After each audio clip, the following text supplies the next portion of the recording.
ఏంటి కష్టపడ్డావా? ఏం కష్టపడ్డావు లక్ష్మి? కూలి పనికి వెళ్ళావా? కష్టపడ్డామండి. కష్టపడి గోల్డ్ చైన్ గోల్డ్ రింగ్స్ కొన్నాను. దానికి కూడా మీరు అరుస్తున్నారేంటి? ఏంటి కష్టపడ్డావా? ఏం కష్టపడ్డావు లక్ష్మి? కూలి పనికి వెళ్ళావా?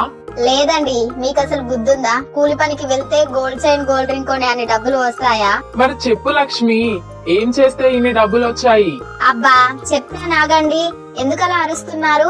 మన ఎకరా భూమి ఉంది కదా, దాన్ని అమ్మేసి గోల్డ్ చైన్ గోల్డ్ రింగ్స్ తీసుకొని వచ్చాను. ఏంటి లక్ష్మి నువ్వు చెప్పేది? ఇక నా భూమిని అమ్మేశావా? నేను ఎంతో కష్టపడి రూపాయి రూపాయి కూడబెట్టుకొని ఆ ఎకరా భూమిని కొన్నాను. నువ్వు దాన్ని అలా ఎలా అమ్మేశావు లక్ష్మి? అలా ఎలా అమ్మేశానంటే, కొనేవారి దగ్గరికి వెళ్లి మా ఎకరా భూమి ఉంది తీసుకోండి అని పేపర్లు అతని దగ్గర పెట్టి సైన్ చేసి వచ్చా. అతను నాకు డబ్బులు ఇచ్చాడు. ఆ డబ్బులతో వచ్చి